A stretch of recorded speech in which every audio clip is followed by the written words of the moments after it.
On y va, on recommence. Une autre nuit, on se lance. Ça recommence. On se met à danser. Salut Robin, moi c'est Anthony Vézina, donc je collabore aujourd'hui puis pour les prochaines entrevues avec RDA Canada, donc ça va être le premier épisode, on part avec toi. Veux-tu prendre le temps de te présenter? Oui, alors moi c'est Robin Galland, je viens de l'île du Prince-Édouard. Je suis la CEO et fondatrice de eVentures Consulting ici à l'île, mais je travaille à un niveau national partout au Canada. Que je peux me dire sur moi. J'ai un parcours super aléatoire puis weird. Je suis une personne super aléatoire puis weird. J'aime du vin, puis j'aime... j'aime du vin. T'aimes du vin, ok. Alcoolo, anonyme ou... C'est plus sur le côté alcoolo-fonctionnel. Ok, fonctionnel, c'est bon, c'est bon. Le vin, il drive le travail parfois. On rentre dans ça. C'est bon. Petite question pour toi. T'as quel âge, juste pour me... J'ai 28. T'as 28 ans. Bon, excellent. Moi, j'ai 22, je vais avoir 23 ans. Oh my gosh, je m'en rappelle de cet âge-là. Ouais, la jeunesse quand même. Puis exactement. Puis toi, tu te positionnes dans le fond à l'île du Prince-Édouard, exactement?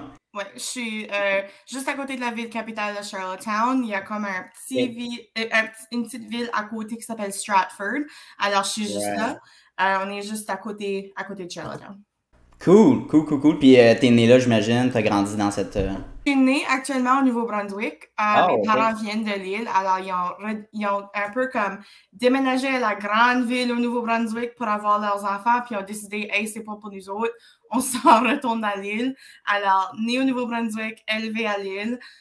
Ensuite, j'ai passé 6 ans à voyager un peu au Canada. Alors, j'ai passé du temps en Nouvelle-Écosse, du temps en Alberta. Un peu plus de temps, en passant par Québec, au Nouveau-Brunswick, et là, je suis revenue à l'île. Pourquoi tu as décidé de rester à l'île?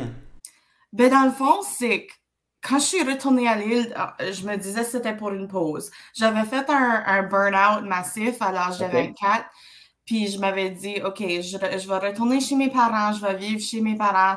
Laisser ma mère me babyer un petit peu, puis je vais prendre une pause. Mais là, après, j'ai commencé à rencontrer, j'ai réentré dans le secteur francophone à l'île du Prince-Édouard. J'ai commencé à rencontrer des mentors qui vivaient ici.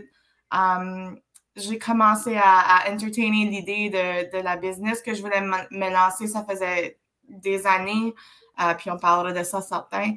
Mais au fur et à mesure que je trouvais du monde à l'île à laquelle je voulais être dans leur vie, puis je les voulais dans ma vie, ça c'était comme, OK, mais je vais rester un peu plus longtemps. Puis là, finalement, j'ai rencontré mon chum, puis lui, il vient pas de l'île, il vient de l'Ontario. Mais quand il arrive à l'île, il a tombé en amour avec l'île. Ça, c'était genre comme, OK, ben, où est-ce que tu veux vivre? On sort pas de l'île, là. On sort pas de l'île. So... Wow. On a fini par aider ici, puis ça fait 5 ans maintenant que je suis retournée à l'île. Excellent. Donc, tu avais une décision, soit on s'en va vers le chum en Ontario ou à l'île. Donc, c'était vraiment... Il vient de comme, tu sais, presque Toronto, là, puis il était comme... Il y a une grosse différence entre Toronto, tu sais, c'est occupé, il y a trop de gens, c'est un peu plus comme...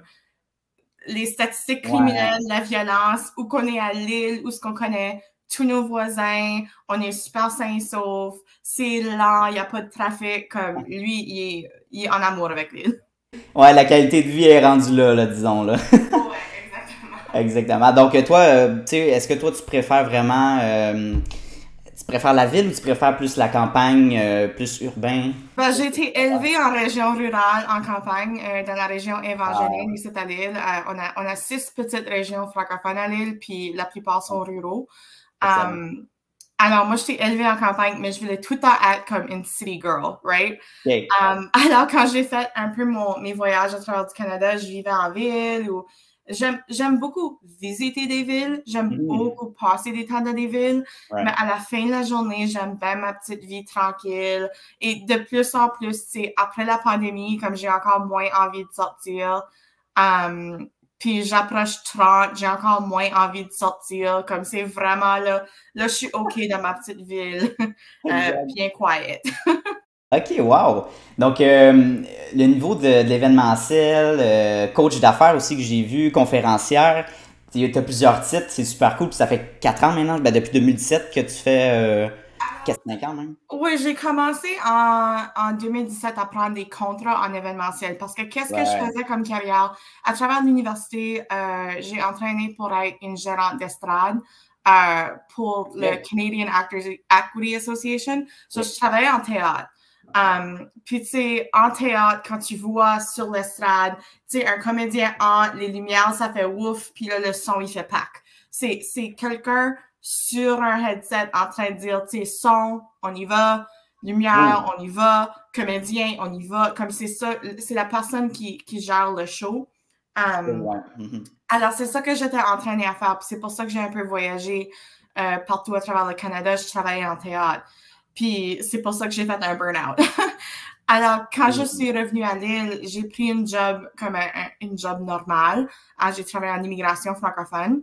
Puis je faisais leurs événements. Alors, j'ai commencé à prendre des contrats, j'en suis côté parce que j'avais un masse de temps de libre. Jamais dans mes années de théâtre, j'avais fini le travail à 4 heures, 5 heures. Alors, les soirées, j'étais presque comme en panique parce que j'avais rien à Hmm. faire. Ouais. J'ai un peu de tendance vers l'addiction au travail. Alors, tu Yeah. comprends, on se voit. Alors, quand c'est venu le temps de prendre des petits contrats, je me suis dit, OK, ben des Ouais. événements, je peux faire ça jeu Hmm. fermé. C'est juste du théâtre sans des comédiens. Let's go. Hmm. So, j'ai commencé à prendre des contrats. En 2019, j'ai pris un contrat pas mal large pour le Congrès mondial acadien qui s'avait passé à l'île du Prince-Édouard. Puis, à chaque fois que je rencontrais quelqu'un au congrès, il disait, ah, je peux-tu avoir ta carte? Comme tu fais ça comme job, right? C'était, ah, non, mais, tu sais, je suis rendue dans des contrats, des jobs actuels, je fais pas ça. Puis, ça m'a tourné dans la tête pendant des années que je voulais être entrepreneur. Ouais. Euh, on avait la joke quand j'étais jeune que j'allais un jour gérer un petit pays. Wow, C'est OK. ça que mon père me disait, comme mon Il père te est en joke, voyait, là, c'était vraiment, comme il one te day you'll voit run a faire ça. country. Right, right. So, tu sais, c'était la joke pour nous autres. Puis ça finit qu'à l'âge de 24-25, j'étais comme, non, je pense que ça va être une entreprise. Je vais gérer une entreprise. Je vais le faire. So, j'avais un contrat qui finissait à ce temps-là, un contrat à temps plein qui finissait avec le gouvernement au mois de septembre. J'ai payé mon enregistrement pour mon entreprise le 4 septembre, puis je me suis dit à tout le monde, OK, je lance le 1er octobre. Aucune idée de ce que je faisais. Alors, j'ai commencé en événements et en facilitation parce que je suis une facilitatrice entraînée en Art of Hosting. OK. Alors, je voulais un peu faire les deux. Puis là, dans les dernières quelques années, avec mon parcours à travers la pandémie, j'ai réalisé que j'aime aussi coacher des entrepreneurs créatifs. Comme je prendrais des contrats de tous les entrepreneurs, ben moi, ma niche vraiment, c'est les entrepreneurs créatifs. J'aime travailler avec les musiciens, les peintres, les designers graphiques, j'aime tout ça. Alors, oui, ça a commencé en événement, mais je pense que je l'appelais event tourist parce que là, on est rendu plus maintenant dans l'aventure. Comme c'est l'événement et l'aventure. So vraiment, j'ai un peu pris les deux, les marchés ensemble. Allez, c'est pour ça que tu as été sur mon site web puis ça dit on est sous construction tout de suite parce que dans tout mon travail que je fais ces derniers mois-ci, je fais aussi un rebranding. Alors, on va garder le nom, mais tout le reste un peu va un peu changer. OK, super. Hey, j'ai plein de questions, là, mais avant d'embarquer dans ton parcours professionnel, j'aimerais revenir un petit peu dans le temps. T'étais comment quand t'étais jeune? Est-ce que tu as eu des tendances entrepreneuriales? Est-ce que tu as parti des petites side hustles? Comment tes parents ils voyaient ça? Surtout, là, comment tes parents ils t'ont éduqué là-dedans? Est-ce que tes parents étaient entrepreneurs? Donc, tu sais, touche un petit peu à tout, là. Mes parents sont pas entrepreneurs. Ils OK. sont pas même du genre à être entrepreneurs. Comme c'est pas. Mon père, un peu plus, il a toujours tendance à dire, je vais inventer un produit, puis on va vendre ce produit-là. Yeah. Mais ma mère a eu une carrière en taxes avec le gouvernement fédéral, puis tu sais, elle a fait ça, puis elle a adoré ça. Puis maintenant, dans sa retraite, elle est un peu plus entrepreneur de vouloir prendre des projets. Ça, c'est vraiment le fun à voir. Mais mon père, lui, a fait une carrière en analyse de programmation. OK. Alors, il faisait comme le IT support, tout ça. Alors oui, ils sont pas vraiment entrepreneurs tous les deux, mais moi, j'ai été l'enfant à être comme, OK, ben si je fais tout ce travail-là, je veux 5 pièces. Si je vais aller faire mon lavage, allez-vous me donner 2,50 $. Si je peux faire ça plus vite que mon frère, est-ce que je peux avoir $1? OK. Puis j'étais vraiment comme, c'était moi qui organisais, oh my God, il y a des histoires embarrassantes, mais comme, c'est moi qui organisais comme les cousins, comme, tu sais, la fête à ma mère, on va préparer quelque chose de cool. C'est toujours moi la petite ringleader. J'avais une idée, puis on roulait avec, puis c'est ça qu'on faisait. Alors, pour ça que ma famille disait que la joke, que j'allais gérer un pays. Alors, ouais, j'étais tout le temps comme ça, comme jeune. Puis, tu sais, les professeurs à l'école essayaient de t'aider à comme trouver ton chemin professionnel. Alors, ils me disaient tout, tu pourrais être une enseignante. Tu sais, je disais non, j'aime pas vraiment les jeunes, je veux pas enseigner. Tu pourrais être une avocate. Non, c'est pas pour moi non plus. Puis, il n'y a personne qui m'a ever dit, tu devrais être entrepreneur. C'est exactement, c'est fou. Parce que juste quelqu'un qui est capable de bien s'exprimer, capable de bien débattre, de mettre ses opinions, on dit, OK, un professeur, tu sais, il n'aurait pas être un conférencier, un coach d'affaires, non, ou être un avocat, des métiers plus classiques. Mais il y a tellement d'autres alternatives. Donc, c'est fou quand même. Là. Continue, je ne vais pas te couper, là, mais c'est super intéressant. Quelque chose que je suis rendue super passionnée par, j'ai pu être la conférencière pour le français pour l'avenir il y a quelques années passées. Puis mon message était comme, vous n'avez pas besoin de choisir à 17. First of all, ça c'est fou. Les choses qu'on ne sait pas à 17, puis on est forcé de... Tu veux dire à 17 ans, puis de graduer au secondaire, en secondaire 5, puis après à l'université? Ouais, c'est ça, non, c'est... Comment tu veux faire ton choix? Mets-toi 90 000 $ en dette. Ah oui! Pour 4 ans, à étudier quelque chose que tu aimes, peut-être. Puis là, après ça, tu vas aller faire ça pour 40 ans. Puis là, quand tu en as mort, puis tu es presque mort, tu vas pouvoir te relaxer. Like, no thank you. Puis tu vas aller chercher des prêts aussi, puis à 17 ans, avoir ce fardeau-là, puis tu te dis, ouais, mais j'aime plus ça, mais je me sens obligé parce qu'il faut que je... dans le fond, que mes parents soient fiers de moi, puis que dans le fond, que je sois sûr de mon parcours, mais on n'est jamais sûr. Donc, tu sais, c'est ça que je dis tout le temps dans mes épisodes. Essaye, prends un an sabbatique là, de travail, puis va côtoyer un entrepreneur qui t'inspire, va travailler pour quelqu'un d'autre, mais tu sais, prendre l'expérience, puis après, tu feras un choix plus éclairé. Pas obligé de te presser. Hein. Oui, pas obligé de te presser. Pas du tout. Comme même moi, comme je suis rendue à 28, puis je fais encore un rebranding de mes services. Comme je connais même pas où je vais. Puis l'âge moyenne d'une femme au Canada qui débute une entreprise est 42,5. 42 ans? Wow! En moyenne, OK. Alors, c'est comme, pourquoi qu'à 17, on est forcé de se dire, moi, je vais être comptable. OK, cool. Si tu es vraiment passionné par ça, puis ça fait comme 3 ans que ça tourne dans ta tête, puis tu te rends à l'école, puis c'est le fun, continue. Mais si tu te rends à l'école, puis les premiers 6 mois, tu es comme, oh man, j'en ai déjà marre. Like, tu vas faire ça pour les prochaines 45 ans de ta vie, là, mon jeune. Comme, sors de là. Parce que moi, tu sais, j'ai été dans ma 4e année d'université et ça n'allait pas bien avec les études parce que j'avais pris un degré en théâtre, mais en université, quand tu prends un degré, même si c'est quelque chose que tu adores comme le théâtre, tu as encore besoin de comme prendre des cours de sciences, prendre des cours d'histoire, comme tout ce stuff que je m'importais pas. Yep. Alors, je faillissais à l'université. Puis, je me suis un peu dit, à cause que je vais aller prendre une 5e année de 20 000 $, comme j'étais à l'université, une des universités les plus chères au Canada, c'est Acadia, en Nouvelle-Écosse. Puis, j'étais comme, OK, je peux me ramasser d'autres dettes à vivre dans cette petite ville que j'adore, mais que vraiment j'ai fini avec.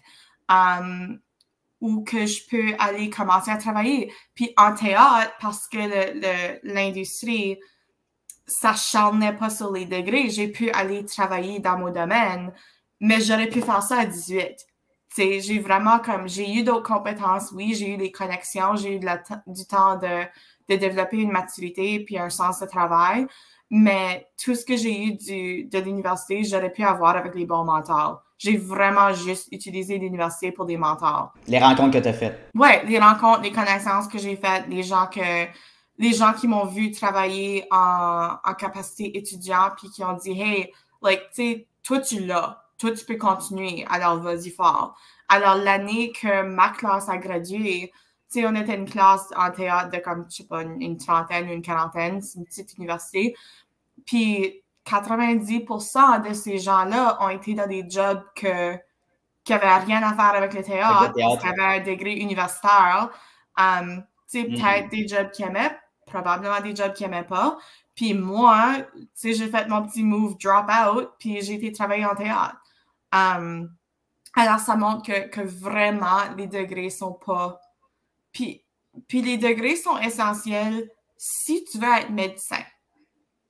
Ouais. Comme il y a des jobs spécifiques, j'ai prière de jamais rencontrer un médecin qui n'a pas complété tous ses degrés parfaitement, right? But si tu me dis que tu as une entreprise en je sais pas trop quoi qui est cool, puis tu n'as pas été au collège, puis c'est juste tout sur du vécu, like, moi, j'ai pas peur de ça. J'ai plus confiance en ça, presque, parce que tu as su sauter l'étape de « OK, on va aller gaspiller tout notre argent, puis tout notre temps, puis notre santé mentale. Oh my God, j'ai jamais eu tellement une mauvaise santé mentale quand j'étais en train de faillir mon université. Ah, c'est... Je peux te donner mon... Tantôt, tu parlais des personnes qui ne savent pas où aller puis qui prennent un degré juste pour le prendre. Puis j'ai justement une de mes amies qui, dans le fond, nous au Québec, tu le sais déjà, mais on a cégep, on a le secondaire cégep, que c'est 1 an, 2 ans, puis après on a l'université, un genre une transition. Puis, moi, je suis d'accord, c'est moins cher, puis c'est comme pour tester un peu des différents domaines. Mais anyway, il y a quelqu'un qui a gradué, cette amie-là a gradué en comptabilité. Elle est allée chercher une job en ce moment, elle travaille une job, puis en comptabilité, elle fait comme temps plein, 40 heures semaine. Mais elle me dit, Anthony, j'haïs ça, je suis pas capable. Je pensais que j'allais aimer ça, mais en faisant le travail, les tâches répétitives à chaque jour, moi je suis une personne, j'ai découvert que je suis une personne qui est plus créative, puis je vais me démarrer ma business moi-même. Puis là, elle me demande des conseils et tout ça, mais je dis, mais c'est fou pareil, là, tu sais, donc faut pas que tu te dises que, faut pas que tu t'obliges dans le fond, à continuer cette profession-là juste parce que tu as un DU de 3 ou 4 ans, puis n'aie pas peur de revenir peut-être à l'école ou essayer d'autres chemins. C'est pas tout le monde qui doit aussi non plus aller à l'université. Si je suis d'accord, je vais faire un lien avec toi quand tu as dit c'est bien les degrés, mais pour des professions docteur, avocat, encore une fois comptabilité, avoir une crédibilité, mais pour ce qui est entrepreneuriat, business, je m'excuse, mais c'est le parcours entrepreneurial qui est vraiment important. C'est qu'est-ce que tu as fait en arrière, puis c'est quoi les projets que tu as créés toi-même. Il y a un quote que j'ai vu qui dit « Il faut pas s'attacher à nos erreurs parce qu'on a passé beaucoup de temps à les créer. » Wow! OK. Ah, j'aime ça. Puis c'est comme ça que je définis un peu le parcours en 17 ans, puis je dis genre comme 21, 22. Tu vas faire une tonne d'erreurs, puis tu vas passer du temps à les faire, puis tu vas dépenser de l'argent à les faire, mais il faut pas trop t'attacher à ces erreurs-là, parce que le fait qu'on demande à des jeunes de 18 ans, moi, OK, je m'imagine à 18 ans, qu'est-ce que je portais, qu'est-ce que j'aimais, les expériences que je voulais vivre de ma vie. Je suis entièrement une personne différente, puis ça fait seulement 10 ans. Alors, pourquoi est-ce qu'on met confiance dans... Puis, c'est pas pour tous les jeunes. Il y a des jeunes qui sortent à 18, ils savent qu'est-ce qu'ils veulent, that's it, that's great. La plupart de nous, on est encore un peu perdus, puis on est censé l'être. Like, je trouve ça tellement pitoyable que la société nous force à 18 de déclarer ce qu'on va faire pour le reste de notre vie. La vie est trop courte et aussi trop longue pour décider qu'est-ce que tu veux faire pour le reste de ta vie à 18 ans. C'est juste... Exactement. C'est fou de penser ça, puis on dirait on a juste accepté ça en tant que société. Puis je pense aussi que nos parents, c'était une génération que... Les boomers, disons, là, parce que toi, je sais que toi, t'es plus dans la génération millennials. Ma soeur, elle avait environ le même âge que toi, puis justement, c'est plus la stabilité. Il y en a qui cherchent aussi dans la vingtaine, peut-être plus être créatifs, partir leur propre entreprise pour avoir un travail en même temps. De plus en plus de mes amis, mais tu sais, mes parents, c'était vraiment une job stable. Ben, moi, mes parents, c'était un petit peu différent, mais je parle, mettons, de mes grands-parents, plus les boomers, dans le fond, qui avaient une job au gouvernement, puis que c'était arrêté dans le temps, mais aujourd'hui, il y a tellement d'opportunités avec l'Internet. Tu peux tellement apprendre. Je veux dire, je compare ce que j'ai appris dans mon parcours scolaire, puis toutes ces notions-là, je peux avoir accès sur Internet à 90% gratuitement. Là. Puis le 10% en plus, c'est des formations en ligne que tu payes. Fait que tu sais, à un moment donné, cette notion-là, tu peux l'apprendre en ligne. Moi, ce que je viens chercher plus à l'université, comme tu as dit tantôt, c'est les rencontres. Tu as un diplôme en plus, c'est sûr que c'est cool dans ton sac à dos, mais tout ce qui est enseignement, tout le monde peut apprendre ça par eux-mêmes. Comme avec un bon compte Skillshare, puis des capacités en réseautage. Si tu as Skillshare, YouTube, puis la capacité de parler à des étrangers, je garantis que tu peux avoir presque n'importe quoi que tu veux dans la vie, Mobo. Presque n'importe quoi que tu veux dans la vie. Parle à des gens, instruis-toi en ligne, passe le temps, comme mets le travail, puis c'est vraiment, ça prend pas 90 000 $, puis degré de telle et telle université. Comme la plupart des gens que je connais, honnêtement, qui me côtoient en vie, qui ont le type de vie, le type d'argent, les types de choses que je veux dans la vie, ils n'utilisent jamais leur degré. C'est fou pareil, hein? OK. Ouais. Wow. Comme, j'ai un ami que j'étais dans son bureau il y a quelques mois, puis j'étais comme, ah, cool! Puis comme je vois toutes tes certifications, comme certificat life coaching, certificat, etc., XYZ. Ah ben, t'as-tu pas été à l'université? Ah oui, c'est dans le basement. OK. Comme, il met même pas sur son mur, puis c'est un gars qui fait comme 3 millions de dollars en vente par année. Il n'est pas nécessairement fier ou il veut pas mettre ça de l'avant, c'est lui qui a put in the work. Là. Il y a tous ces certificats ici qui ont été cherchés indépendamment. Puis c'était comme, OK, ben, va falloir que j'enlève un du mur. Qu'est-ce que je vais enlever? On va enlever celui-là qui n'est pas utile. On va aller enlever le degré universitaire.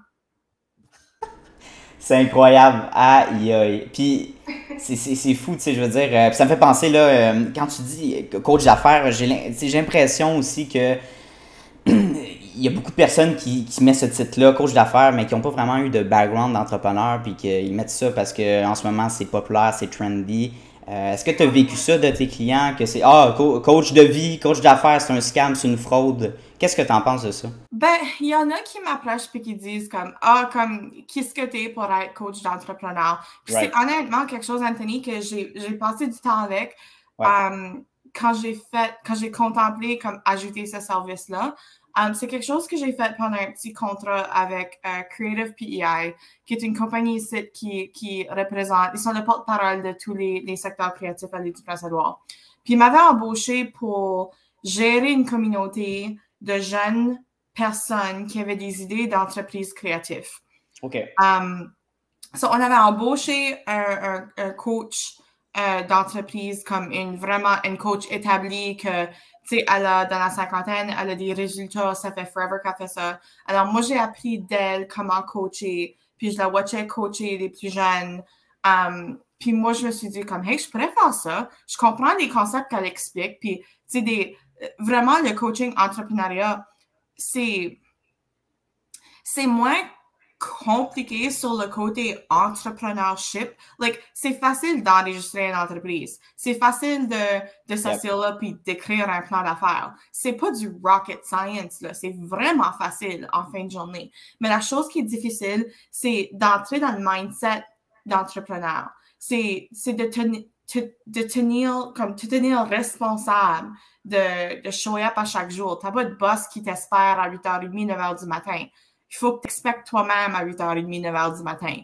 Alors, c'est plus un coaching d'être dans le mindset entrepreneuriat super productif, puis définir le terme productif pour toi-même, parce que c'est peut-être travailler 12 heures par jour ou c'est peut-être travailler 4 heures par jour, ça dépend. Mais oui, j'ai eu des personnes qui sont comme, qu'est-ce que t'es pour...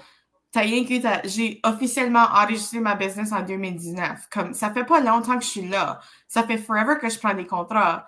Puis ça fait comme des années que je m'enseigne en développement personnel. Comme moi, je suis une huge addictée au développement personnel. Comme les Tony Robbins, les Gabby Bernstein, les Tim Ferriss, Robin Sharma. Comme, tu sais, je pourrais en passer des heures puis des heures. Je suis addictée, c'est un vrai problème. Nice. Mais comme dans ce sens-là, j'ai toutes ces expériences-là. Puis je trouve qu'un coach aussi, tu sais, on pense à un coach de baseball. J'adore le baseball. Oui, tu as des coachs comme tu as le coach du pitch, tu as le coach like the hitting coach. Tu sais, t'as des coachs pour chaque partie, mais le coach en général, lui, sa job, c'est de tenir le moral. C'est de les rassembler puis dire, OK, on prend des décisions exécutives, tu sais, ramasse-toi, ça va être OK, on y va. So, un coach en business, c'est moi, je connais pas la réponse technique à ta question, comme tu me demandes sur les taxes ou whatever. On va le trouver ensemble. Moi, j'ai le réseau pour aller trouver cette réponse-là. Mais si tu décides que moi, je suis entrepreneur, puis je vais dormir jusqu'à 4 heures chaque journée, puis là, je vais aller hanging avec mes amis, puis, tu sais, ah ouais, je ferai ça plus tard, comme, ça, je peux arranger. Parce que c'est plus de ton mindset, plus de ton attitude entrepreneuriale. Puis c'est de découvrir si l'entrepreneuriat est bon pour toi. C'est d'être le tough love. Puis il y a des personnes qui sont capables de juste livrer ces messages-là dans une façon qu'on entend. Alors, c'est bel et bien de lire du Tim Ferriss puis dire « Ah, ça prend du cœur! » Mais si tu lis ça puis ça te connecte pas, mais là, moi, je suis capable de dire « Hey, il faut que tu ajoutes plus de cœur. » Tu sais, comme, ça peut faire la différence. Puis, tu sais, on parlait, le terme coaching est vraiment hot tout de suite, c'est trendy. Moi, je crois fort dans le fait que chaque personne peut seulement être coachée par telle personne. Alors, comme, par exemple, comme ça prend une personne spécifique. Like, toi, tu pourrais être coach, puis moi, je pourrais être coach. On peut livrer l'exact même message, mais ça va sticker avec quelqu'un différemment.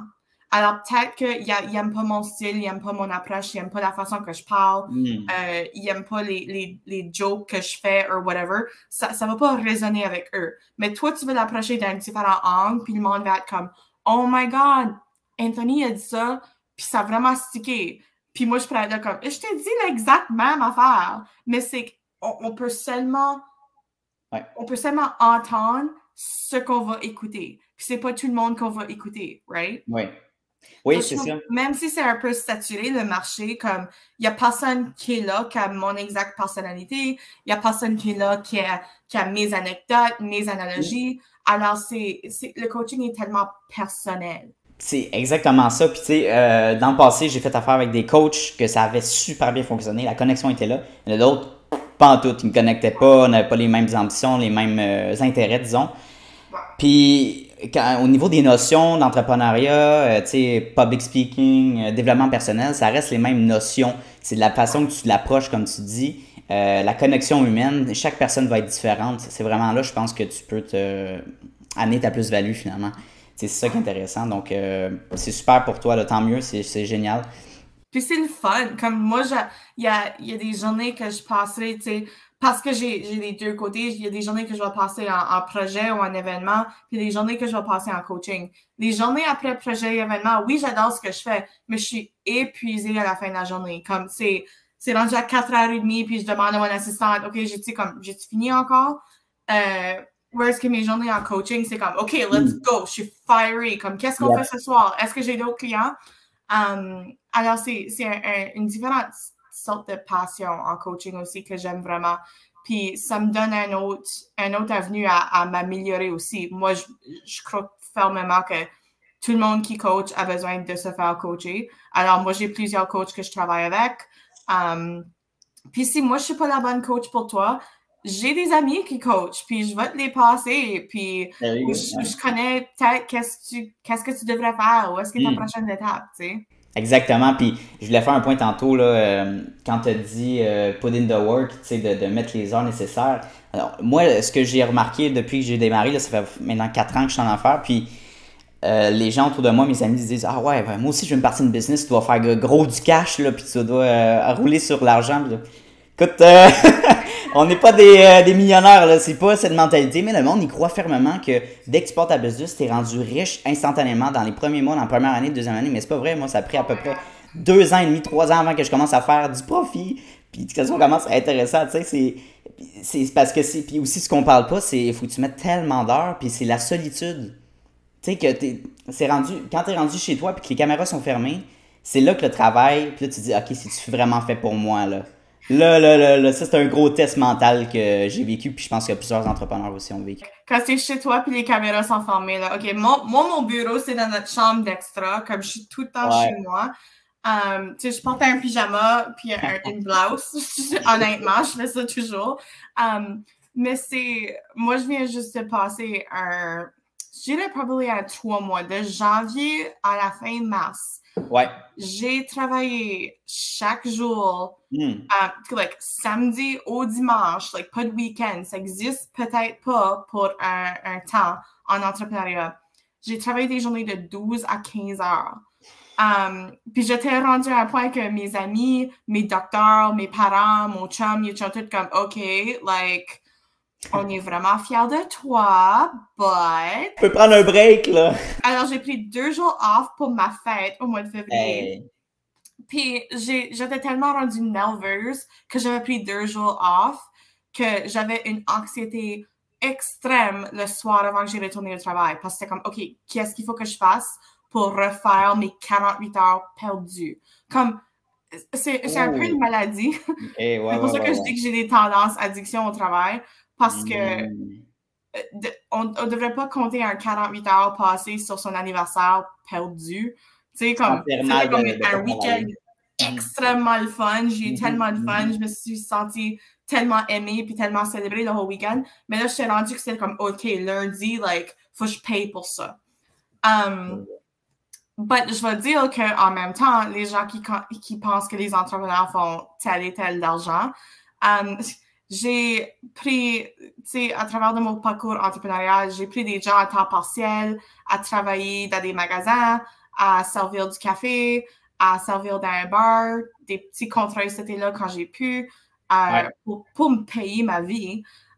Mais c'est ma troisième année en affaires officiellement comme enregistrée. Ça va être la première année que je remplace mon salaire gouvernemental. Mais Félicitations. Merci.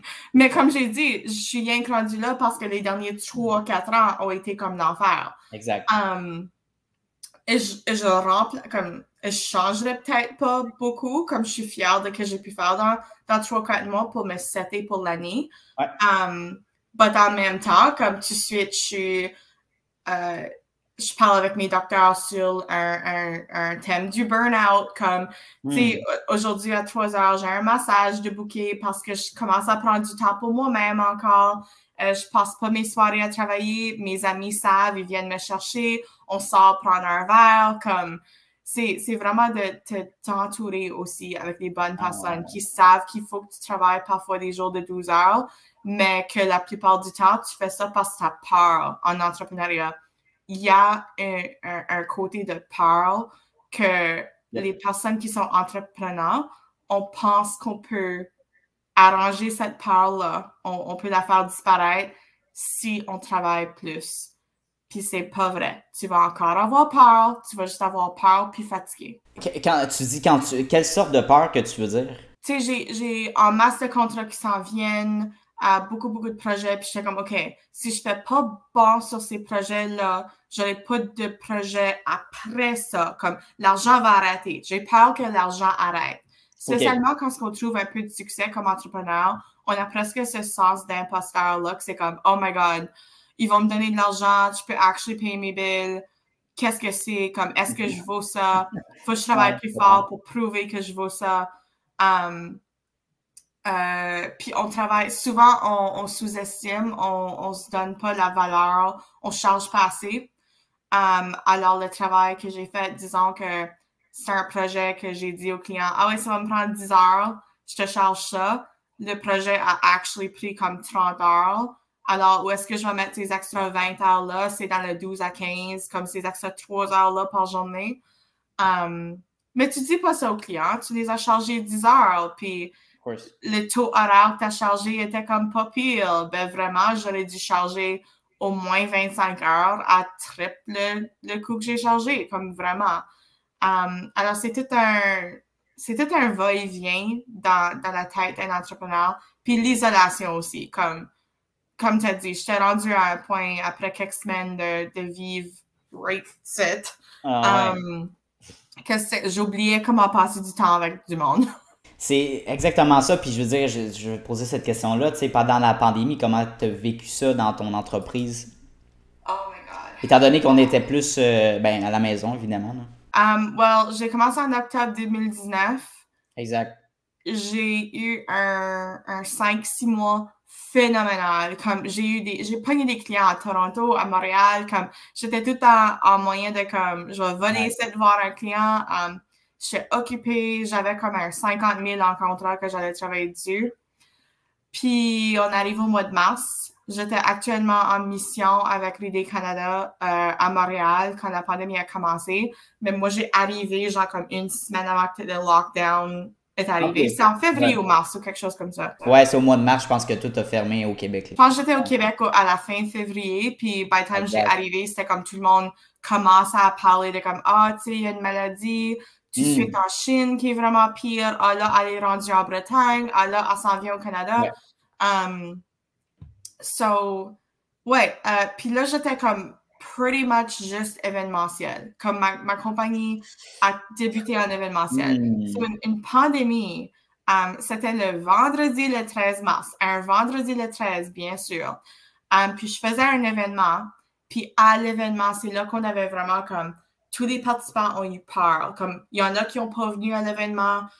On se touchait pas, on se donnait pas la main, on se tenait vraiment loin. C'était la première apparence du sani pour les mains, puis des petites lingettes pour les micros, tout ça. Puis la journée d'après, le tout a fermé.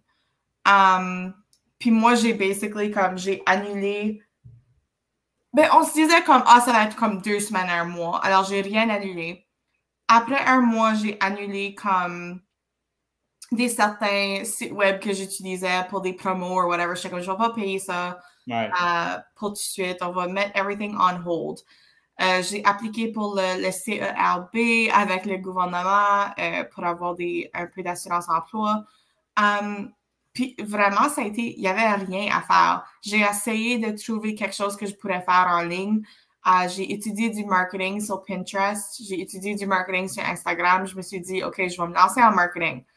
OK, marketing, c'est probablement une de ces choses-là qu'il faut un peu plus que juste Skillshare puis YouTube parce que il y a des fondamentaux qui viennent juste pas facilement à tout le monde. Okay. Puis finalement, j'ai juste lâché. J'étais comme, OK, cool. Well, je vais pas updater les sociaux. Je vais pas toucher n'importe qu'est-ce qu'à faire avec ma business. Je checkais même pas les courriels. Comme j'ai mis un away, un out of office sur mes courriels. J'étais comme, je travaille pas. J'ai pris le premier été off dans mes 25 ans parce que j'avais comme 27 à ce temps-là. So, mon premier été off depuis avoir été très, très jeune. Puis j'ai essayé de juste aimer mon île. Comme je vis dans une des places la plus touristique du Canada, puis je fais jamais la touriste. But vraiment, c'était rendu à un point que je me suis dit, là, c'est quelque chose d'autre que j'ai commencé, puis j'ai pas fini. Puis je connais beaucoup d'entrepreneurs. On s'est blâmé lors d'une pandémie globale. On s'est tous blâmés pour pas pouvoir travailler. On peut dépacter ça pendant 7 heures aussi. Mais ça a vraiment été comme l'isolation. Puis j'étais chanceux que comme, au moins, il y avait mon chum ici aussi, que lui travaillait de la maison. Puis, on avait les deux, mais... Puis là, on est 2 ans plus tard. Puis on en parle encore. On est en train... Il y a encore des répercussions de la pandémie qui sont intéressantes. Mais en même temps, je dirais... Le côté plus brillant de tout ça, spécialement en événement que je vois. Puis en coaching d'entrepreneur aussi, il y a un peu deux côtés. Alors, en événement, le monde a tellement envie de se rencontrer tout de suite et les organismes ont tellement sauvé de l'argent pendant 2 ans parce qu'il n'y avait aucun événement. Alors, tout le monde qui faisait d'habitude comme un gala pour les employés à chaque année, puis le gala, il coûtait 10 000. Ben maintenant, il y a 30 000. Parce que cet argent-là, ils ont dû dire aux fondateurs comme, on peut pas le dépenser, c'est une pandémie, on va attendre.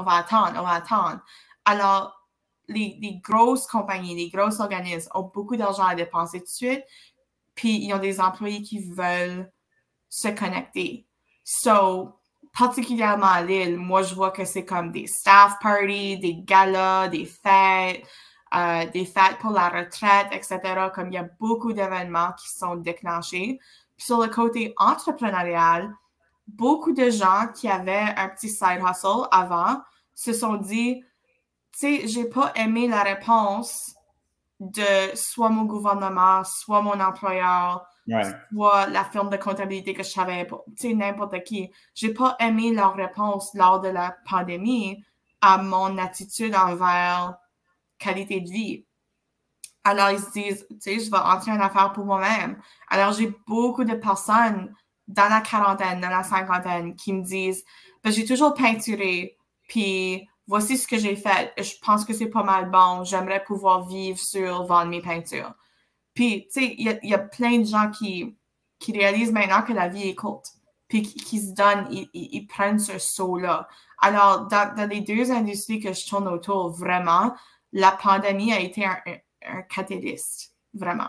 L'événementiel a tellement été touché fort. J'ai plein d'amis qui faisaient littéralement des événements de réseautage et tout ça, mais tout a fermé. Je me rappelle, au mois de mars, j'avais une commande parce que j'ai une compagnie d'impression depuis 4 ans.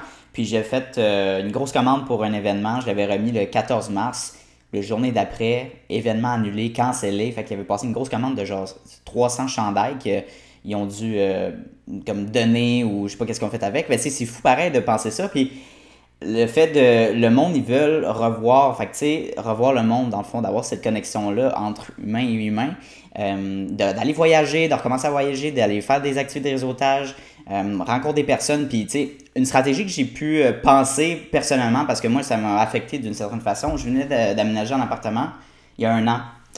Puis je trouvais ça difficile. Déjà, j'avais un petit peu moins de commandes en impression. Au niveau de l'école, ça allait pas super bien avec mes notes et tout ça. Puis j'étais vraiment encabané dans mon appartement trop longtemps. Puis il faisait gris et tout ça. Donc là, j'étais comme, il faut que je rencontre du monde. Mais là, tout est fermé, les événements sont fermés. Qu'est-ce que je fais? Je vais partir un podcast. Puis je vais me forcer à rencontrer les gens, puis à les inviter chez nous avec une distance acceptable et tout ça, là, quand même. Mais à rencontrer les gens et tout ça, puis les interviewer. Puis là, j'ai dit, OK, ça a ravivé ma flamme de j'aime vraiment ce que je fais, j'aime le marketing, j'aime rencontrer les gens. Puis là, c'est comme ça que le petit hamster a commencé à rouler pour créer des idées créatives, aller chercher d'autres sources de revenus.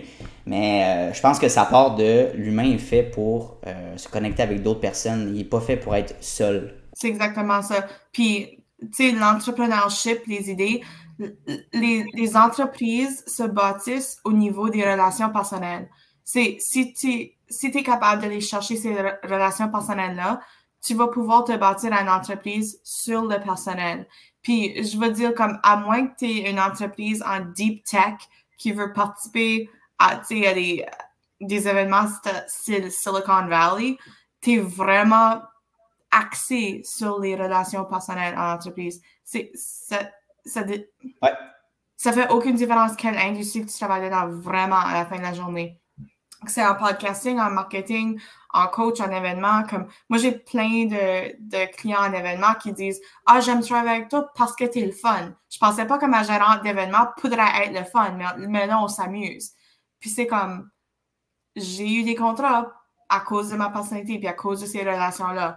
Puis pour 2 ans, on n'a pas pu avoir ces relations-là. On n'a pas pu montrer nos personnalités. C'était tout tu sais, commander du take-out, puis rester dans nos maisons, puis Netflix, puis tu sais.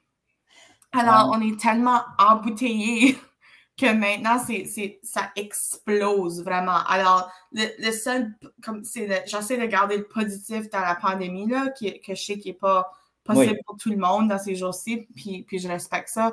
Mais le positif, à la fin de la journée, pour moi, c'est que ça a été un catalyste vers la connexion humaine, vers l'entrepreneurship, vers le travail indépendant, vers le travail à domicile.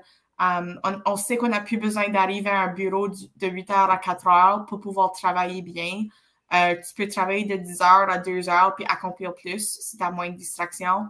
Vraiment, ça a été impressionnant de ce côté-là. Le point positif, je suis d'accord, il y a toujours, c'est beau de mettre le négatif, mais positif pour moi personnellement, ça a été, la pandémie, ça a été une confirmation de mon choix de carrière, de continuer en entrepreneuriat, parce que j'ai été tenté, là, j'ai été offert deux offres d'emploi, puis j'ai passé proche d'accepter, parce que j'étais genre, ah, tu sais, je vais avoir de l'argent qui va rentrer facilement, puis je vais plus me casser la tête, mais à un moment donné, j'ai dit, ah, mon petit cœur d'entrepreneur, je sais que première semaine, le premier mois, je vais avoir un manque d'amour puis de valorisation à mon travail. Donc, j'aime mieux, écoute, peut-être littéralement avoir moins d'entrée d'argent, mais je vais adorer ce que je vais faire à chaque jour, puis éventuellement, je vais trouver un moyen de... Qu'est-ce que c'est qui a dit ça? C'est peut-être Gary Vaynerchuk qui a dit « Vis comme personne ne veut vivre pour que tu puisses vivre comme que personne ne peut vivre. » Tu sais, je veux dire, comme, tout de suite, on est là, on bosse en entrepreneurship. Tu sais, j'ai travaillé mes derniers 3 mois super fort. Personne veut vivre comme ça. Y a pas, si tu demandes à une personne saine s'ils veulent travailler 3 mois sans arrêt, 2 jours, 3 mois sans arrêt à 15 heures par jour, ils vont te dire t'es fou. Mais j'ai fait ça pour que cet été, je vais travailler 3 jours par semaine pendant comme 4 ou 5 heures par jour. Yes. Puis si je file pas, puis je vais aller à la plage, puis that's fine. Parce que je suis seté pour mon été. Alors, on vit comme que personne ne veut vivre pour vivre comme personne a la chance de vivre. Exact. J'adore Gary Vee. Ça a été un de mes inspirations puis mentors d'une certaine façon à distance de démarrage d'entreprise. Moi, je vais dire comme... Ça fait longtemps que je suis tous ces gourous de développement personnel-là, de développement d'entreprise. Gary Vee, c'en est un que quand tu le mentionnes aux gens, ça va aller une de 2 façons. Soit qu'ils sont comme « Yes, Team Gary » ou soit qu'ils sont comme « Hey, ce gars-là est tout de cul. » Oui, c'est blanc ou noir, exact. Oui, ben parce que dans le passé, c'était vraiment un truc cul. Comme, il était vraiment comme... Il disait des choses comme ce qui ne résonne pas avec moi. OK. Peut-être comme 7, 8 ans passés. Mais je trouve qu'en vieillissant, il est un peu comme molly, un petit peu. Puis rendu maintenant, il est vraiment plus digestible. Ouais, je comprends ça. Il y a un discours un petit peu différent, il sac beaucoup, puis la façon qu'il s'exprime, c'est assez direct. Fait que, tu sais, des fois, ça résonne bien avec le monde, mais moi, j'aime ça me faire des fois shaker puis me dire, OK, là, faut que je bouge, là. Mais tu sais, ça va pas chercher tout le monde, t'as raison. C'est comme qu'on parle en coaching. Moi, je réagis vraiment bien à ce type de personnalité-là, puis il y en a qui réagissent pas. Mais moi, je fais consciemment, quand je commence avec des clients en coaching, je vais sacrer un tout petit peu, juste pour voir, je vais gager leur niveau. Ah, c'est bon, ça, OK. Ben, comme si tu vas pas pouvoir, si tu vas tenir tes pelles à chaque fois que je sac, t'es probablement pas le client pour moi. Puis moi, je suis correct à perdre cette business-là. Je suis correct à perdre ce contrat-là parce que je suis pas capable de bien me régumenter dans ce sens-là, right? C'est pas un fil que je peux facilement utiliser parce que c'est comme ça que je parle. Alors, je veux dire souvent comme consciemment, je vais comme lâcher un petit sac, c'était là pour voir comme, OK, j'ai dit ça, comment est-ce qu'on se sent? Ouais, c'est ça. Ouais, c'est comme, est-ce que ma mère a eu peur ou est-ce qu'on peut continuer? Ça. Nice. Mais excellent. Ben moi, j'avais une question au niveau de ton entreprise. Est-ce que toi, tu offres des services anglophones et francophones à tes clients? Pour la plupart, mes clients sont comme 60% anglophones, juste parce que de la communauté que je vis dedans, j'ai une situation minoritaire, c'est à Lille. 60 à 70% anglophones, puis un bon 30-40 give and take en français. Je fais seulement ma promotion en anglais parce que quand ça vient à des petites communautés francophones où ce qu'on est en situation minoritaire, c'est qu'il y a quelqu'un qui dit « Ah, j'ai besoin d'une facilitatrice en français », on a rien 4 ou 5 personnes vraiment à Lille qui font de la facilitation en français, accréditée ou même avec de l'expérience. So, je sais que dans une salle de 10 gens qui vont se poser cette question-là, il y en a 3 qui vont dire « Ah ben Robin, elle peut faire ça ». So, je passe pas nécessairement mon temps à faire de la promotion aux communautés francophones de mon chez-moi parce qu'ils me connaissent. Mais je passe mon temps à bâtir des communautés sur Instagram, ou des communautés clientèles en anglais parce que je sais que pour tout de suite dans mon milieu, c'est là que mes clients, pour la plupart, vont être. Puis mes services, ça dépend. Je fais plus de coaching en anglais, je fais plus d'événementiel en français. Je fais plus de conférencières en français, puis je fais plus de plans stratégiques en anglais. Alors, c'est vraiment comme qu'est-ce que le monde me connaisse pour. Le milieu francophone sait que je peux être conférencière. Ils savent que je fais beaucoup en événementiel, en projet. J'ai tout le temps été la jeune qui fait les événements. Mais en anglais, ils commencent plus à me voir comme business strategist, business coach. J'offre des services en planification stratégique puis en coaching. Puis, je peux faire les deux en français puis en anglais, mais c'est vraiment comme quelle personnalité que les gens me connaissent comme, dans quelle langue. Est-ce que c'est un dilemme que tu as rencontré? Est-ce que, disons, quelqu'un qui veut se partir, là, est-ce qu'il tu conseillerais qu'il se focus soit en anglais, soit en français? C'est possible de se focuser dans les deux. Sur un niveau développement de contenu, ça te prend plus longtemps. Puis comme je dis, c'est super possible. Puis il y a des compagnies que je vois qui font ça super bien. Je suis plusieurs compagnies au Québec ou compagnies ici à Lille ou autre part en Acadie qui font ça vraiment bien. C'est juste qu'il faut pouvoir, si tu écris un morceau de contenu, traduis-le immédiatement, laisse-le pas ou tu vas jamais le faire. Mets consciemment que tu es bilingue dans ton messaging anglophone, ton messaging francophone, et spécialement en milieu minoritaire. Il y a beaucoup de choses que moi j'ai eues en travaillant avec le gouvernement anglophone ici à Lille qui m'embauchent parce que je suis francophone. Et spécialement sur un niveau de facilitatrice. Cool. J'ai fait un contrat il y a quelques années avec le département des vétérans. C'est un département fédéral. Il faut donner ses services en anglais et en français. Et c'est moins cher pour eux d'embaucher une personne qui peut faire le tout. Alors, c'est définitivement un atout.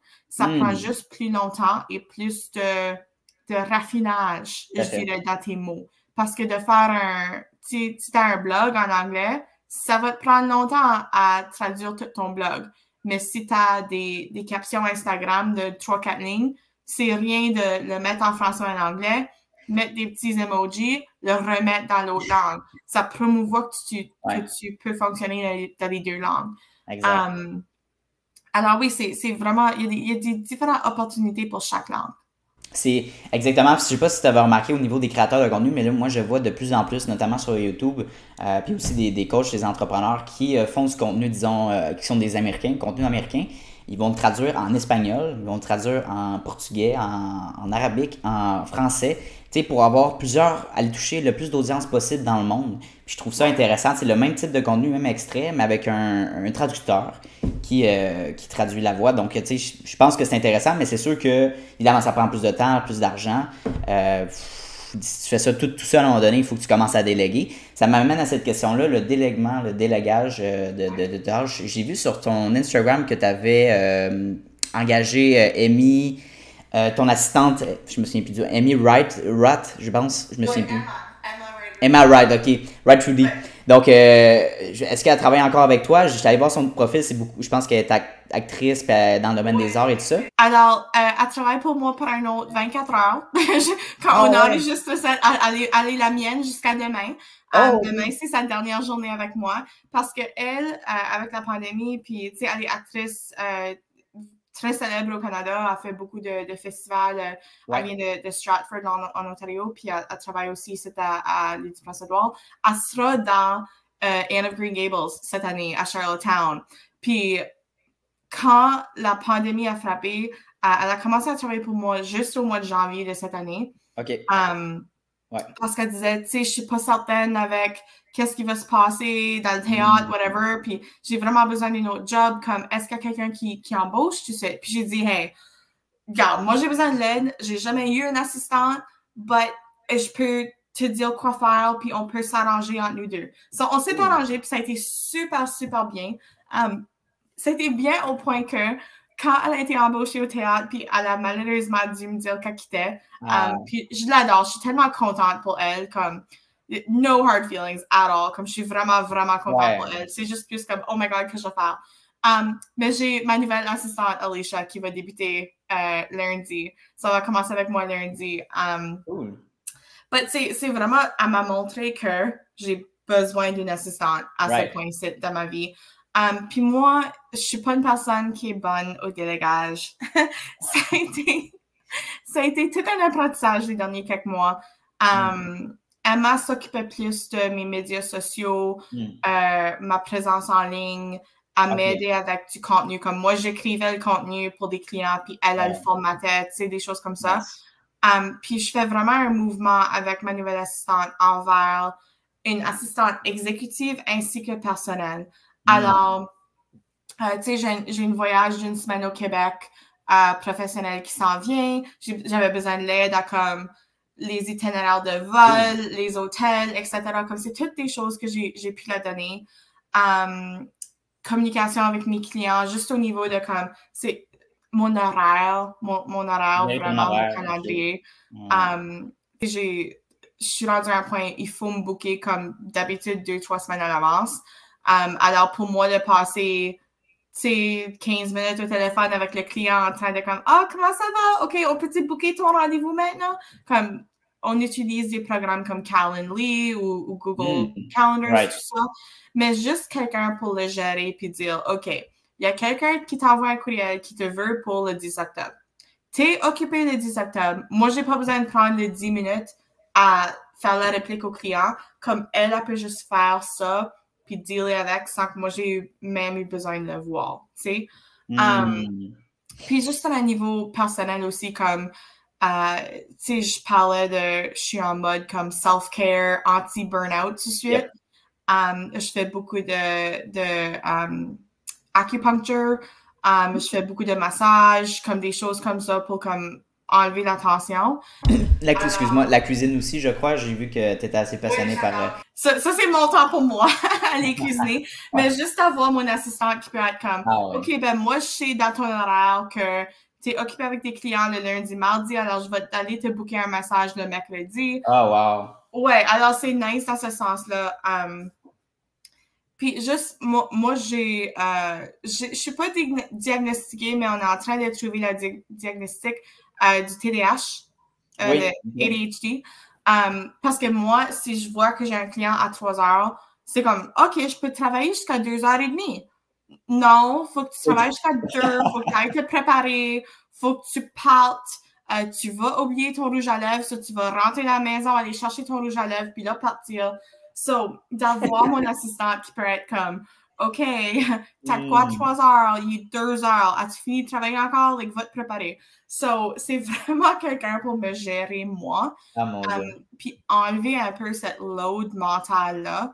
Puis, je réalise que c'est pas tout le monde en entrepreneuriat qui peut se payer un assistant, qui peut se payer une gérante de médias sociaux. Parce que ça, c'est la deuxième personne que je vais embaucher. Je pense que dans les prochaines 2 semaines, j'ai quelqu'un qui passe en entrevue pour gérer mes médias sociaux. So, je vais avoir 2 employés. Ouais, je vais avoir 2 employés. Ils sont à temps partiel, c'est pas du temps plein, il n'y a pas de bénéfice, c'est comme un taux horaire. Qui n'est pas great, mais c'est quelque chose à faire sur le côté d'une job à temps plein. Avec l'espoir que dans les prochaines 2-5 ans, je peux avoir quelqu'un qui travaille comme à temps plein avec bénéfice, mais que j'ai comme juste pouvoir pu me payer à temps plein cette année pour la première fois. So, tu sais, ça fait du bien. Ouais, alors j'ai 2 employés, puis j'apprends still, comme t'es jamais rendu en entrepreneuriat où tu connais tout. Il n'y a pas personne qui connaît tout, il n'y a pas personne qui est confortable avec tout, mais de me laisser la chance d'apprendre à déléguer, d'apprendre à utiliser une assistante, quelles sortes de choses que je peux leur demander de faire, quelles sortes de choses que j'ai besoin de faire moi-même. Puis parfois, tu sais, ça marche juste pas. J'envoie des choses, puis je suis comme, hey, peux-tu faire ça? Puis dis-moi si tu peux pas. Puis s'ils ne peuvent pas, c'est fine. Il n'y a pas de, tu sais, je ne veux pas comme les réprimander. C'est juste que, OK, cool. Moi, je vais travailler là-dessus, puis toi, fais X, Y, Z d'autres. Alors, c'est vraiment juste de gérer les expectations de tout le monde, puis les travaux. OK.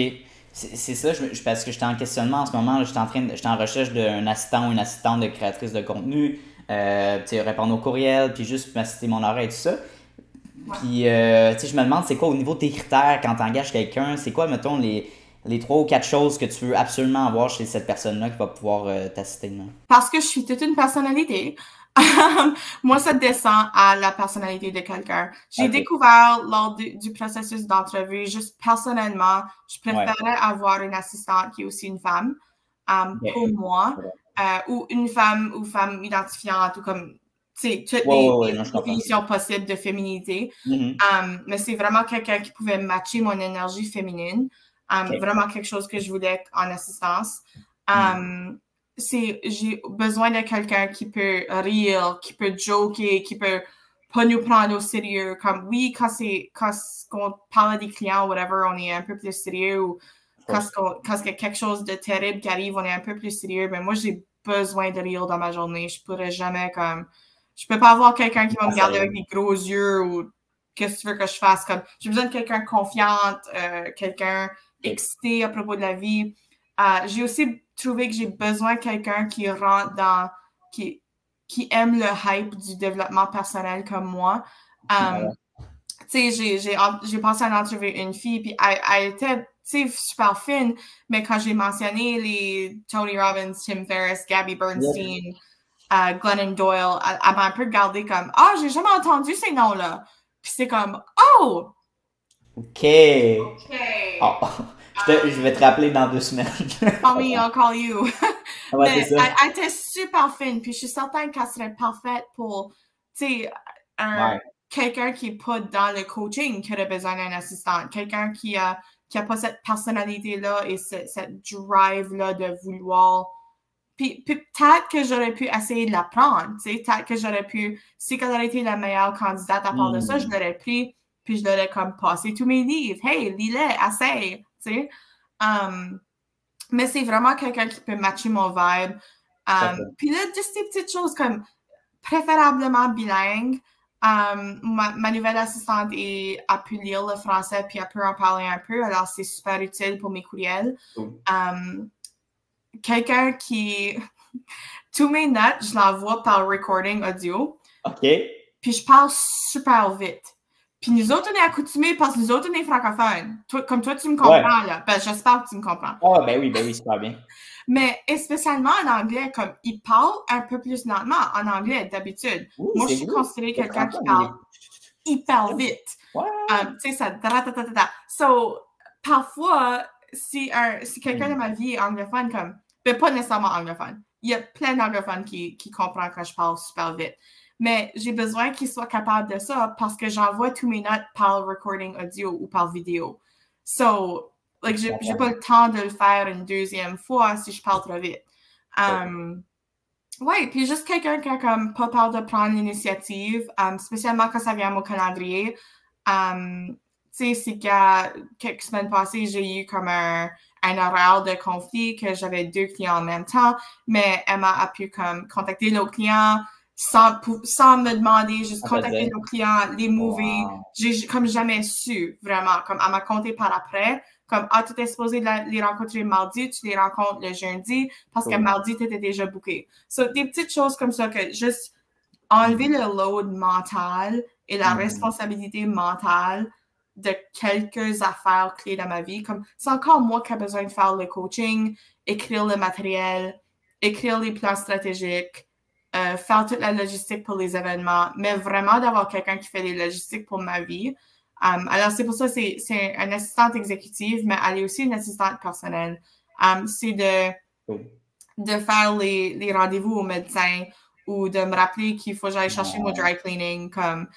Puis, j'étais chanceuse que Emma était ici à Charlottetown, on pouvait se rencontrer en personne, mais ma nouvelle Alicia est actuellement à Halifax.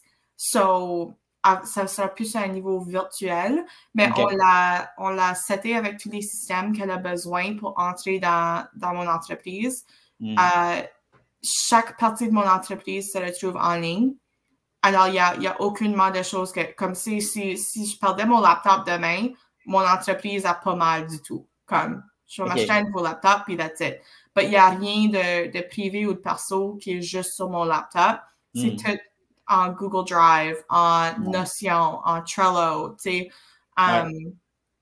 Alors, ouais, c'est facile dans un monde de nos jours avec la technologie d'avoir une assistante à distance aussi. OK, super intéressant. Puis, OK, c'est cool. Toi, ben c'est ça m'amène à cette question-là. Au niveau du coaching, est-ce que tu fais, ben maintenant que la pandémie est plus ou moins finie, est-ce que tu fais du coaching présentiel ou vraiment 100% virtuel? Plusieurs clients ici à Charlottetown qui aiment se rencontrer en personne. J'ai une cliente qui aime pas se rencontrer en personne tout de suite parce qu'elle a peur encore de la pandémie. So, on se rencontre sur Zoom. Okay. Et bien sûr, l'île du Prince-Édouard, comme j'ai une cliente qui est à l'autre bout de l'île. Moi, je ne vais pas driver à 2h30 de route pour aller la rencontrer. So, ça permet qu'on puisse se rencontrer sur Zoom. J'ai 4 clients au Nouveau-Brunswick. J'ai une cliente au Québec. J'ai 2 clients à Toronto. So, c'est vraiment de comme l'aise de pouvoir utiliser Zoom pour rencontrer mes clients. C'est phénoménal. Puis ma compagnie est enregistrée au niveau fédéral, alors je peux vraiment légalement fonctionner dans chacune province que je veux, qui est excellent. Ça m'a coûté beaucoup d'argent à l'incorporer de cette façon-là, mais à la fin de la journée, ça a un peu valu la peine. Mais oui, puis j'aime toujours rencontrer mes clients en personne aussi. Moi, je suis vraiment un coach de comme, OK, on peut aller à 2h de l'après-midi, se rencontrer pour un café, ou veux-tu faire ta session à 4h de l'après-midi avec une bière? Comme, tu sais, alors moi, je suis plus ce type-là de comme, allons jaser, allons prendre une bonne bière, allons partager une bouteille de vin, raconte-moi tout ce que tu travailles dessus, puis je vais t'en dire ce que je pense. Alors, on peut avoir des sessions comme ça. J'ai des clients qui sont des entrepreneurs, comme que je vise dessus, qui sont des entrepreneurs créatifs. J'en ai d'autres qui sont des directeurs de département au niveau gouvernement, qui sont des CEO de d'autres compagnies qui sont pas nécessairement des entrepreneurs ou des fondateurs. J'en ai que, tu sais, ils travaillent à temps plein puis ils ont un petit side hustle en artistique puis ils veulent travailler là-dessus. C'est vraiment comme, tu t'imagines qui est ton client idéal puis tu pitches envers ton client idéal, mais de dire oui à d'autres sortes de clients te fait vraiment grandir comme un coach et grandir comme un entrepreneur. Wow! Alors, c'est beau, c'est bien dit. Hey, c'est excellent. Puis, oh mon Dieu, j'avais une question, je l'ai perdue. Bon, c'est pas très grave. Je vais revenir. C'est parce que je I'm sorry. Ah non, c'est correct. Non, mais c'est parce que je pense que moi aussi, j'ai un petit TDAH, là, puis... Mais c'est cool. Puis là, pour toi, pour ton entreprise, c'est quoi les prochains steps? Est-ce que tu veux garder ça nationalement? Est-ce que tu vas aller chercher d'autres niches, d'autres clientèles? J'essaie de marier les côtés événementiels et aventures parce que tout de suite, comme, tu sais, j'ai 2 Instagram, c'est compliqué, le monde ne sait pas vraiment quoi je fais. Alors, j'essaie de juste nettoyer tout ça. Sur le côté coaching, planification stratégique, tout ça, je travaille sur un livre, pas comme un livre, un plein livre, mais ça sera un e-book de genre comme 10 000 mots sur la gestion de temps, basé comme du côté d'entrepreneur, mais vraiment anyone pourrait prendre ce livre-là puis avoir les astuces, les petits tips and tricks de comment mieux gérer son temps. Parce que je trouve avec des clients, c'est d'habitude, on passe comme 2 sessions sur juste la gestion du temps. Puis là, on peut continuer à d'autres affaires, mais si tu peux pas bien gérer ton temps, c'est là, c'est là ton premier problème. Alors, ouais, je travaille sur ça. Je dirais qu'il est comme 50% fini. Hey, j'ai hâte, tu me diras, excuse-moi, tu me diras quand tu auras fini de le publier, je vais le lire, c'est clair. Là. Ça sortira sur mon Instagram, for sure. Ça sera comme un de ces launches là qui dure comme un mois. Ah, parfait. Surtout que c'est un e-book, ça se lit super bien. J'aime ça lire sur mon téléphone quand je suis en transport, donc c'est très cool. Tu sais, on utilise tout ce qui est hot, ce qui est trendy. Les e-books sont plus faciles, sont hot, sont trendy. C'est même quelque chose que tu peux envoyer. Tu sais, j'ai gardé à l'envoyer à Amazon. Puis Amazon KDP, Kindle Publishing Direct or something. Right. Ils font tout le travail de publishing pour toi, puis là, tu te fais payer. Alors, moi, je suis tout à propos des revenus passifs aussi. Si je peux créer un outil que le monde va acheter forever, puis je pense que les revenus passifs vont être... tu sais, nous autres, les entrepreneurs, on n'a pas vraiment touché sur ce set, mais on n'a pas de plan de retraite comme que les comptables, puis les docteurs, etc. ont. On n'a pas de nécessairement des 401k, des RSP, tout ça. Mais je pense que l'income passif sera notre plan de retraite. Comme moi, je veux avoir des investissements en peut-être un appartement ou en real estate ou quelque chose d'autre. Mais c'est vraiment d'utiliser ces types d'outils-là comme un e-book qui peut se vendre 1000 fois par jour si on veut vraiment. Puis c'est la chance de faire un argent que moi, j'ai pas besoin de travailler dessus après que c'est lancé. So oui, on aura le e-book qui s'en vient. J'améliore mes certifications. Je travaille sur je fais du mentorat tout de suite en planification stratégique. On fait plus des plans stratégiques de longtemps qui sont 44 pages, puis quand on a finalement le plan, on le met sur l'étagère, puis personne n'y touche jusqu'à ce que dans 5 ans, on a besoin de faire un autre plan stratégique. Là. Je travaille vraiment avec un modèle tout de suite que j'apprends d'un mentor, que le plan entier, le plan stratégique peut se faire sur une page. Excellent. Alors, c'est super cool. Ça vient en petit graphique, puis tu peux l'imprimer, puis le mettre sur ton mur de ton bureau, puis voir ton plan stratégique à chaque jour. Puis, tu sais, un plan sans direction, c'est juste un vœu. Alors, si on veut actuellement avoir un plan, puis actionner de là-dessus, on a besoin d'un plan stratégique. C'est beaucoup comme ça. Puis, pour les événements, vraiment, je vais te dire l'honnêteté, j'ai plus besoin de faire la promotion pour l'événement, les projets. Les gens savent ce que je fais vraiment à Lille. Ils vont venir me chercher. Je travaille avec quelques organisations comme Meetings and Conventions, PEI, qui vont m'envoyer de la business. Mais vraiment, quand je pense à comme faire la promotion, trouver des clients, et je pense vraiment à mon côté coaching, stratégie. C'est là que j'essaie de bâtir le compte Instagram, de bâtir une communauté, de donner de la valeur à mes clients puis à mon audience. Même ceux qui ne sont pas de mes clients nécessairement, mais ceux qui se retrouvent dans mon audience, je veux améliorer leur vie, leur gestion de temps, leur confiance, leurs habiletés. Puis juste qu'il y ait quelqu'un d'autre qui... Tu sais, je montre aussi mes faillites sur Instagram, comme que tu as vu. J'ai récemment essayé de faire un challenge pour me lever à 5 heures du matin à chaque jour. Oui, puis ça n'a pas fonctionné, je pense. Hein, ça n'a pas fonctionné, c'est ça, non. c'est complètement... J'ai vécu une perte de ma vie, une perte d'une amie. Puis là, tu sais, on a passé une urgence de famille. Alors, c'est juste comme, je me suis dit à la fin de la journée, comme, OK, 5 heures, ça vaut pas la peine tout de suite. Mon corps a besoin de plus que ça. Alors, je montre aussi le côté réel de l'entrepreneuriat puis d'essayer de bâtir cette communauté-là. Oui, c'est pas mal ça, les plans, tout de suite. Cool. Ma business a grandi à un niveau que je n'étais pas nécessairement prête pour. Je me suis tout à dit que c'est ça que je voulais, mais dans les derniers 4 ou 5 mois, vraiment, c'est comme... Je me sentais comme qu'on avait enlevé les petites roues sur ma bicyclette.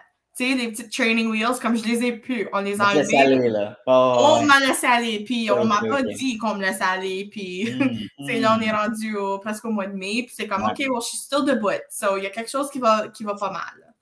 Aïe, aïe. Ah non, c'est fou. Ben écoute, je suis bien content pour toi, puis une question que j'aime, dans le fond, une dernière question que j'aime poser à mes invités. Si tu avais un conseil à donner, justement, on parlait des gens là, qui quittent le secondaire, ça va être probablement notre audience, justement, pour l'épisode du podcast, donc les jeunes quittent le secondaire, qui embarquent vers leur journée soit de poursuivre l'éducation, soit de chercher de l'expérience, c'est quoi?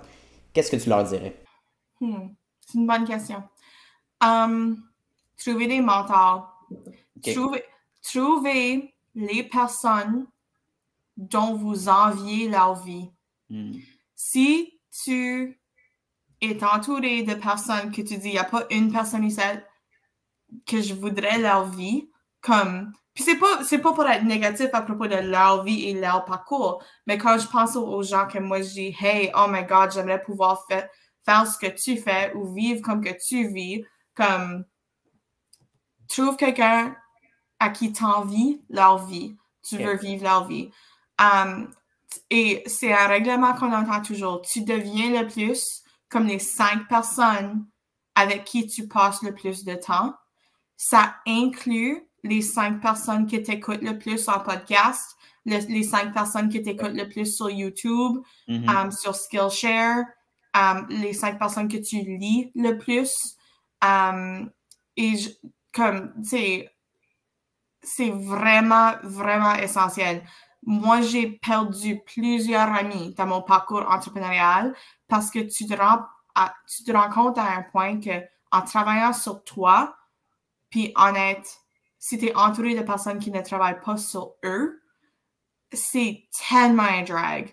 Puis comme oui, ils ont été tes amis, puis c'est great, mais c'est tellement un drag de toujours vivre dans le négatif, de toujours vivre dans le « Oh my God, tu fais encore cette petite business-là, t'es-tu pas fini encore, t'es-tu pas... » Comme, ça va jamais travailler, ça va jamais fonctionner.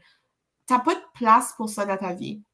Alors, je dirais le plus gros, c'est trouve-toi des mentors, puis entoure-toi avec 5 personnes de qualité. 2 en personne, 1 sur podcast, 2 sur YouTube, n'importe ce que tu veux. 5 sur YouTube, 5 en personne, 5 en podcast, whatever que tu veux. Mais assure-toi que les voix que tu entends de l'extérieur vont changer ton intérieur. Alors, si tu entends juste tes chums que tu as grandi avec qui ne sont pas intéressés à améliorer leur vie comme que tu veux améliorer la tienne, tu n'as pas besoin de les écouter. Wow! Hey, j'adore ce conseil-là, puis j'ai rarement reçu, en fait, ce que tu m'as dit, là, dans le fond, là, de t'entourer. Puis ça, c'est vrai, puis j'ai commencé à faire ça récemment, même pas, peut-être 1 an, là, de m'entourer, d'ajouter des gens beaucoup plus positifs, d'écouter des podcasts dans mes oreilles tout le temps, de positivité, puis d'entrepreneur, puis de mindset. Puis d'enlever, écoute, j'ai dû enlever plusieurs amis aussi de mon entourage qui étaient, je pensais, des amis, mais finalement, tu regardes, puis ils pètent juste, ils chialent, ils enlèvent tout le temps de la négativité, ça va pas bien dans leur vie. C'est correct d'avoir des problèmes, mais ça va me faire plaisir, moi, de trouver des pistes de solutions. Mais là, si toi, tu veux pas t'aider toi-même, ben je m'excuse, mais moi, je vais passer à un autre appel. La négativité, c'est pas le fait d'avoir des problèmes. Holy frick, j'en ai des problèmes. Puis mes amis m'écoutent parler de mes problèmes. Mais là, on a comme 3 minutes de « Oh my God, ma vie suck right now ». Exact. Puis on a 3 heures de « OK, qu'est-ce que toutes les pistes de solutions qui me sont disponibles? » Mais c'est que tu te rends compte qu'à chaque fois que tu parles à quelqu'un, c'est 3 heures de « Oh my God, ma vie suck right now ». Puis c'est 3 minutes de « Oh non, j'ai essayé ça, ça marche pas. J'ai essayé ça, ça marche pas. J'ai essayé ça, ça marche pas. » Like, OK, tu perds ton temps à un point. Exact. Puis t'as pas besoin d'être comme... Puis je dis les gens ça comme « Oh wow, t'es froide. T'as coupé tous ces gens-là. » Je sais pas nécessairement couper, mais il y a une façon de passer moins de temps avec ces gens-là. Comme, tu passes de... C'est plus moi qui les appelle pour aller hang out. Je les vois peut-être 1 fois par an, 2 fois par mois, 2 fois par an. On va aller, tu sais, prendre une bière, puis un peu faire le catch-up, tu sais, comment est-ce que ta mère, comment est-ce que so-and-so. Mais quand je pense à, tu sais, j'ai dit, je venais de passer une crise en famille, les 5 amis que j'ai appelés pour comme, OK, Youskete, c'est ça que je passe tout de suite. C'est toutes des amis qui sont comme, OK, piste de solution, let's go. Comme, c'est mon équipe, right? Puis c'est vraiment aussi comme, qui est-ce que tu suis sur Instagram? Suis-tu des comptes irréels sur qu'est-ce que ton corps devrait sembler? Qu'est-ce que ton business devrait sembler?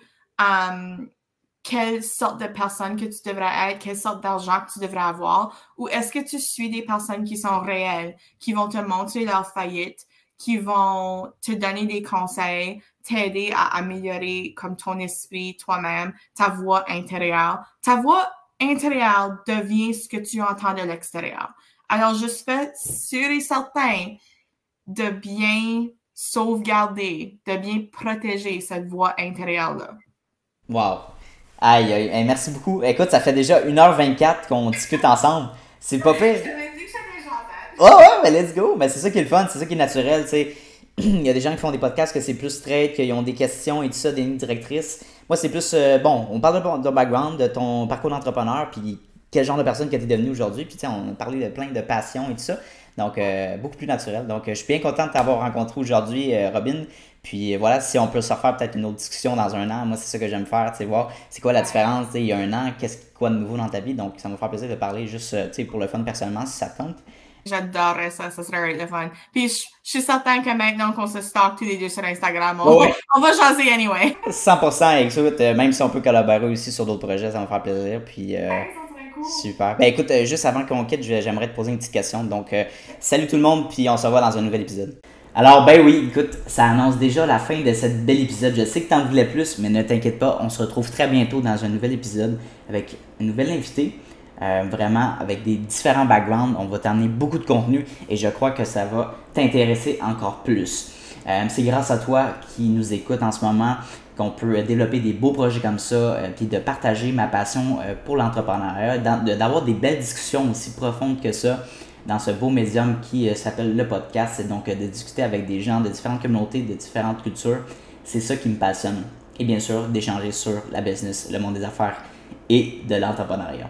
Et donc, si jamais tu veux plus de contenu, n'hésite pas à aller rejoindre, dans le fond, les réseaux sociaux de Ready Canada et bien sûr du podcast Entre 15 Tantres. On se revoit très bientôt dans un nouvel épisode. On y va, on